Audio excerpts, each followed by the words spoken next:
এবারে বক্তব্য রাখার জন্য আমি আহ্বান জানাবো সিরাজগঞ্জ 2 এলাকা থেকে নির্বাচিত মাননীয় সদস্য জনাব হাবিবে মিল্লাত।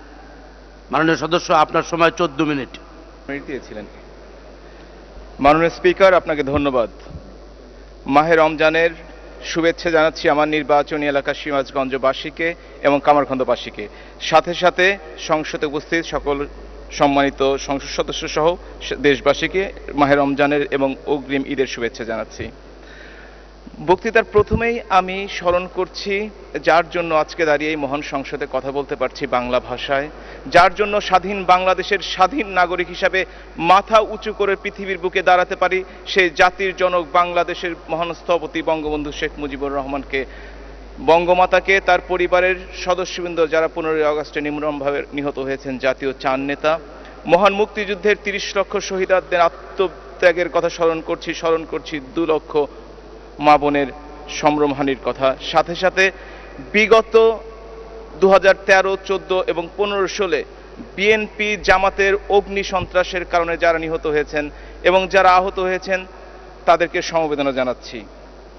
আপনারা জানেন মাননীয় স্পিকার, আজকের পত্রিকায় দেখেছেন যে আজকের প্রস্তাবিত বাজেট সম্বন্ধে আমাদের অর্থমন্ত্রী নিজেই বলেছেন এটি আমার জীবনের সবচেয়ে ভালো বাজেট। তিনি এ পর্যন্ত 10টি বাজেট দিয়েছেন এবং তিনি সত্যই বলেছেন এটি জীবনের সবচেয়ে ভালো বাজেট। গত বাজেটের যে সুফল আমরা পেয়েছি সেই ধারাবাহিকতায় ইনশাল্লাহ এর চেয়েও ভালো সুফল আমরা এই বাজেটে পাবো। গত বাজেটে আমাদের জিডিপি বেড়ে 7 ছাড়িয়ে গেছে। পৃথিবীতে এখন সর্বত্রই রিসেশন চলছে, সেইখানে আমাদের 7.2% প্রবৃদ্ধি অর্জন, এটা একটি বিশাল অর্জন। আমাদের মুদ্রাস্ফীতি সর্বনিম্ন পর্যায়ে রয়েছে, ইনশাল্লাহ আগামী অর্থ বছরে এটা আরো নেমে আসবে। আমাদের পার ক্যাপিটা ইনকাম গত 7 বছরে $440 থেকে প্রায় $1500 ছুঁই করছি। আমাদের বৈদেশিক মুদ্রা রিজার্ভের পরিমাণ যে কোনো সময়ের রিজার্ভকে ছাড়িয়ে গেছে, এজন্য অর্থমন্ত্রীকে ধন্যবাদ। তিনি অবশ্যই নিজেও স্বীকার করেছেন এটা একটি উচ্চাভিলাষী বাজেট। অবশ্যই আমরা মনে করি যে মানুষের স্বপ্ন আছে, যারা দেশকে সামনের দিকে এগিয়ে নিয়ে যেতে চান, তাদেরকে মানুষকে স্বপ্ন দেখাতে হবে, স্বপ্ন বাস্তবায়নের জন্য পরিকল্পনা করতে হবে এবং পরিকল্পনাকে বাস্তবে রূপদান করতে হবে, যেটা আমরা দেখে আসছি মাননীয় প্রধানমন্ত্রী জননেত্রী শেখ হাসিনার নেতৃত্বের জন্যই। আপনারা জানেন যে সারা বাংলাদেশেই আজকাল যেখানেই যায় না কেন, কিছুদিন আগে কোপেনহেগেনে উইমেন ডেলিভার কনফারেন্স কিংবা ওয়ার্ল্ড হিউম্যানিটেরিয়ান কনফারেন্স ইস্তাম্বুলে কিংবা WHO conference, world health assembly জেনেভাতে যেখানেই গেছি বাংলাদেশের সুনাম শুনেছি। প্রত্যেকটি সেক্টরে তারা বাংলাদেশ সম্বন্ধে শুনতে চায়, বাংলাদেশ সম্বন্ধে জানতে চায়। তারা মাননীয় প্রধানমন্ত্রী জননেত্রী শেখ হাসিনার নেতৃত্বকে প্রশংসা করেন এবং দেশকে যে তিনি এগিয়ে নিয়ে যাচ্ছেন, কিভাবে এগিয়ে নিয়ে যাচ্ছেন, এটা তারা জানতে চান।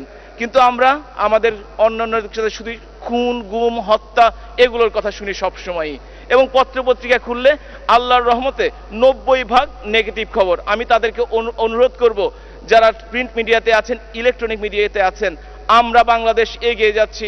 আমরা ইনশাল্লাহ মধ্যমায়ের দেশে, নিম্ন মধ্যমায়ের দেশে পরিণত হয়েছি।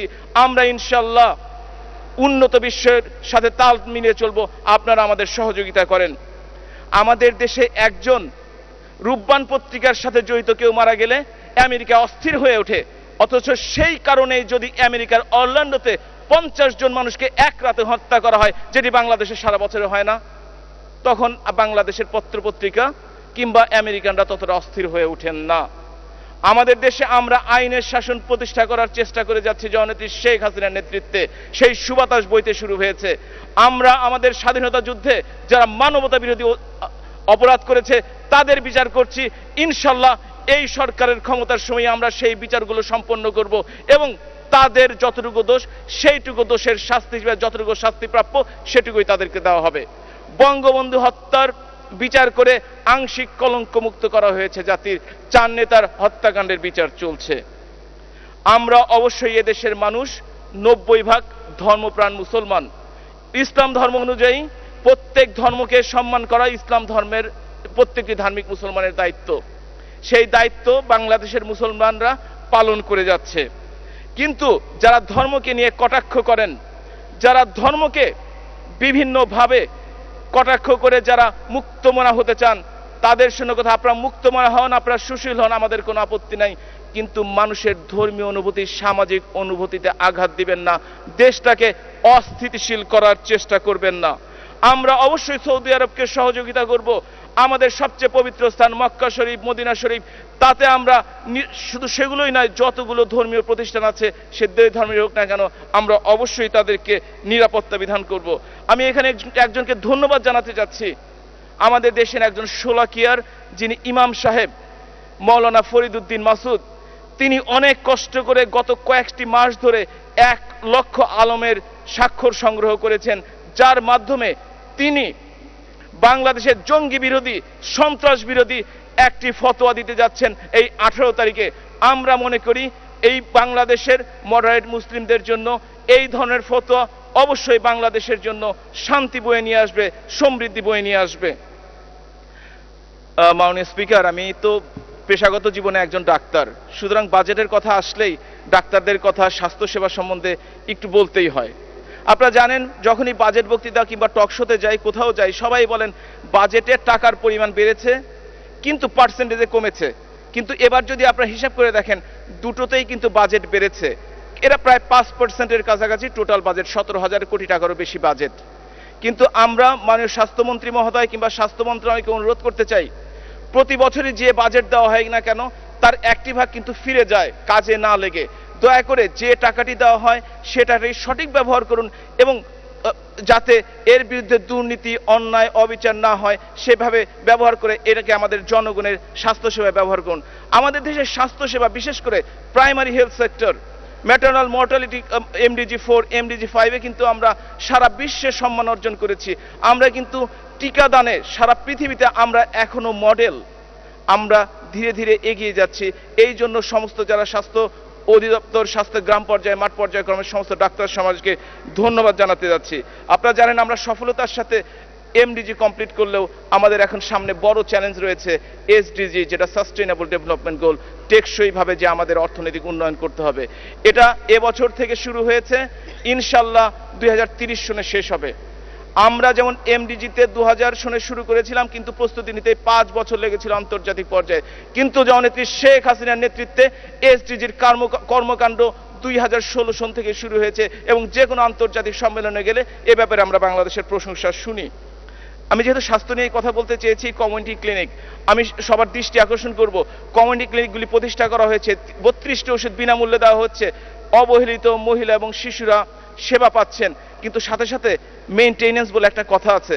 আজকে 5, 6, 7 বছর হয়ে গেছে, অবশ্যই তাদেরকে মেইনটেনেন্সের ব্যবস্থা করতে হবে, যাতে সেই বিল্ডিংগুলো ভঙ্গুর হয়ে না পড়ে। আমার নির্বাচনী এলাকায় আমি আমার ADB-র টাকা দিয়ে সেইগুলো করার চেষ্টা করি। আমি মনে করি স্বাস্থ্য মন্ত্রণালয় থেকে এই ব্যাপারে বাজেট দেওয়া উচিত, যার মাধ্যমে এই কাজগুলো করা উচিত।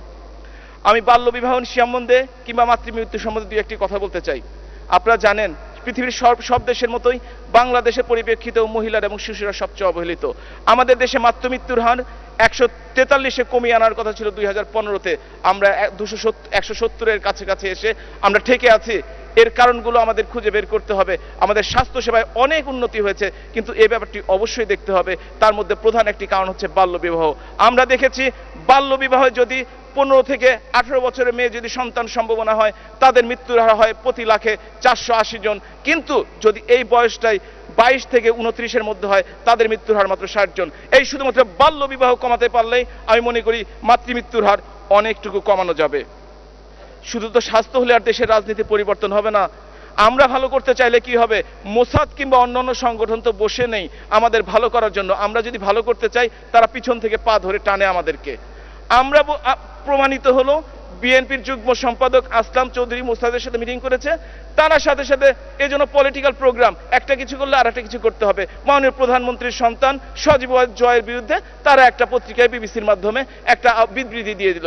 কিন্তু তারা বুঝতে পেরেছে তারা ভুল করেছে, তারা ক্ষমা চেয়েছে, ব্যাপারটি যে মিথ্যা তারা স্বীকার করেছে, এবং তারা এই BBC প্রথমবারের মতো বাংলাদেশের কাছে ক্ষমা চেয়েছে। আমরা এজন্য আমরা খুশি হয়েছি এই কারণেই যে মিথ্যা মিথ্যাই, সত্য সত্য না। তবে আমি একটা কথা বলতে চাই, সেটা হচ্ছে যে বিভিন্ন ধরনের লোকজন, আওয়ামী লীগ যেহেতু ক্ষমতায় আছে, লোকজন বুঝতে পারছে মাননীয় প্রধানমন্ত্রী দেশকে যেভাবে এগিয়ে নিয়ে যাচ্ছেন, তাতে হয়তো অনেক এখন অন্য দলে না থেকে এই দলে আসা দরকার। কালকেও দেখেছি হয়তো জনবিচ্ছিন্ন কিছু লোকজন হয়তো 14 দলের সাথে যাওয়ার চেষ্টা করা হচ্ছে। আমাদেরকে অবশ্যই সাবধান হতে হবে যে আমরা কাকে নিব কাকে নিব না, কারণ যখন বিপদে পড়বো আমরা তখন এই লোকগুলো কোনোদিন তার দলের সাথে থাকে নাই, তার জোটের সাথে থাকে নাই, ভবিষ্যতেও থাকবে বলে আমি মনে করি না। আমাদের অবশ্যই সাবধান হওয়ার দরকার আছে। আমি এখন আমার নির্বাচনী এলাকা সম্বন্ধে 2-4টি কথা বলবো। প্রথমে ধন্যবাদ দিয়ে আমি শেষ করতে পারবো না কাকে, মাননীয় প্রধানমন্ত্রী শুরু করে তার মন্ত্রীদেরকে, কারণ মন্ত্রী মহোদয়কে তারা যে পরিমাণ সহযোগিতা করেছেন। কিন্তু 2-1টি কারণে মাননীয় প্রধানমন্ত্রীর প্রতিশ্রুত ইকোনমিক জোন 1, যেটা অর্থনৈতিক জোন 1, যেটা বাংলাদেশের মধ্যে সবচেয়ে বড় অর্থনৈতিক জোন, সেইটা 8 সপ্তাহ ধরে ভূমি মন্ত্রণালয়ে পড়ে আছে। মাননীয় প্রধানমন্ত্রীর নির্দেশনা থাকা সত্ত্বেও আজকে পর্যন্ত শুধু একটা কারণে এই 3 লক্ষ লোকের কর্মসংস্থান ব্যাহত হচ্ছে। আমি অনুরোধ করব এই দ্রুত ফাইলটির জন্য ছাড়া হয়। দ্বিতীয় ইকোনমিক জোনটি ইনশাল্লাহ আমরা সিরাজগঞ্জে এবছর থেকে কার্যক্রম শুরু করব এবং ইনশাল্লাহ আমরা যত দ্রুত পারি শেষ করব। সেভাবেই বিসিক ইন্ডাস্ট্রিয়াল পার্ক, যেটা মাননীয় প্রধানমন্ত্রী 1997 শুরু করেছিলেন, বিএনপি জামাত এসে ফাইলটি হারিয়ে ফেলেছিল, আমরা আবারও শুরু করেছি।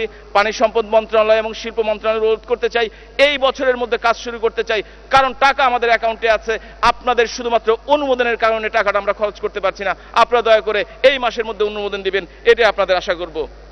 আর সিরাজগঞ্জের মানুষ, কামারখন্দের মানুষ আসলে বন্যা কি নদী ভাঙ্গন কি, আমরা যারা নদী ভাঙ্গন এলাকার লোক তারা 11 সনের পর থেকে নদী ভাঙ্গন কি আমরা জানি না। 1 ইঞ্চিও জমি ভাঙে নাই। মাননীয় প্রধানমন্ত্রীর বদান্যতায় 1000 কোটি টাকা ব্যয়ে ক্যাপিটাল রেজিং এর ব্যবস্থা করেছে। সেই ক্যাপিটাল রেজিং এর মাধ্যমে ইনশাল্লাহ সিরাজগঞ্জ আর কোনোদিন ভাঙবে না। তবে একটা অনুরোধ আছে আমাদের মাননীয় প্রধানমন্ত্রীর কাছে, সেটি হচ্ছে ক্যাপিটাল রেজিং এর মাধ্যমে, মাস্টার ক্যাপিটাল রেজিং এর মাধ্যমে আপনি যদি আমাদেরকে গোয়ালন্দ পর্যন্ত, মোংলা পোর্ট পর্যন্ত করে দেন, সিরাজগঞ্জ তার পূর্ণ ঐতিহ্য ফিরে পাবে এবং নৌপথকে আমরা সমস্ত পরিবহন কাজে ব্যবহার করতে পারবো। আরেকটি অনুরোধ আছে, সেটি হচ্ছে আমাদের সিরাজগঞ্জ থেকে ঢাকার দূরত্ব 130 কিলোমিটার হলেও আমাদের 3-4-5 ঘন্টাও লাগে যানজটের জন্য। আপনি দয়া করে একটি টোল রোডের ব্যবস্থা করে দেন, যার মাধ্যমে আমরা 1.5 ঘন্টা থেকে 1.5 ঘন্টার মধ্যে আমরা সিরাজগঞ্জ থেকে ঢাকায় পৌঁছতে পারি এবং সিরাজগঞ্জের শিল্পাঞ্চল, ইকোনমিক পার্ক, বেসিক শিল্প নগরীর মাধ্যমে উৎপাদিত পণ্য, সাথে সাথে উত্তরবঙ্গের 18টি এলাকার পণ্য আমরা যেন সারা দেশে দ্রুত বেগে পৌঁছে দিতে পারি, সেই ব্যবস্থাটি দয়া করে করলে আমরা, এই দুটোই আমার দাবি, আর কোনো দাবি নাই। বাকি যা আমাদের জন্য করে দিয়েছেন, সরকারি মেডিকেল কলেজ কিংবা 500 বেডের হাসপাতাল, 250 বেডের হাসপাতাল, marine technology institute, power plant প্রায় 1000 মেগাওয়াটের মতো, এই জন্য আমি আপনাদের কাছে কৃতজ্ঞ। আমি কৃতজ্ঞ এই জন্যই যে আপনারা আরো 2টি টিচার্স টেকনিক্যাল কলেজ করে দিচ্ছেন আমার নির্বাচনী এলাকায়, 50 বেডের কামারখন্দে হাসপাতাল করে দিয়েছেন, স্টেডিয়াম নির্মাণ করে দিচ্ছেন, ফায়ার ব্রিগেড নির্মাণ কাজ শুরু হয়ে গেছে, 65টি স্কুল বিল্ডিংকে পাকা করেছি, কলেজ বিল্ডিং করেছি, রাস্তাঘাট, ব্রিজ, কালভার্ট, ইনশাল্লাহ আগামী 2-3 বছরের মানুষ, সিরাজগঞ্জের মানুষের রাস্তাঘাটের জন্য আপনাদের কাছে আসবে না। আমরা ভূমি রেজিস্ট্রি অফিস করেছি, পাবলিক আপনি উদ্বোধন করেছেন মাননীয় প্রধানমন্ত্রী, ল্যান্ড রেজিস্ট্রি অফিস আপনি উদ্বোধন করেছেন। আপনাদের সমস্ত এই জন্য আমরা এক্সপ্রেস ট্রেন চালু করেছেন, এই জন্য আমরা আপনার কাছে কৃতজ্ঞ। আপনারা, এই আওয়ামী লীগ সরকার বাংলাদেশ তথা উত্তরবঙ্গের মানুষ সত্যিকার অর্থেই কেন যেন একটু আমাদের বিরোধী, কিন্তু এই 8 বছরের উন্নয়ন কর্মকাণ্ডের মাধ্যমে এবং সঠিক নেতৃত্বের মাধ্যমে ইনশাল্লাহ উত্তরবঙ্গের পরিবর্তন হচ্ছে এবং এই পরিবর্তনের মাধ্যমেই ইনশাল্লাহ আগামী নির্বাচনে উত্তরবঙ্গের মানুষ, উত্তরবঙ্গের বধূ হিসাবে ইনশাল্লাহ আপনাকে প্রত্যেকটি সিট উপহার দিবে। এ বলে আমার বক্তব্য শেষ করছি। সবাইকে ধন্যবাদ। জয় বাংলা, জয় বঙ্গবন্ধু। ধন্যবাদ, ধন্যবাদ মাননীয় সদস্য আপনার অনবদ্য বক্তব্যের জন্য।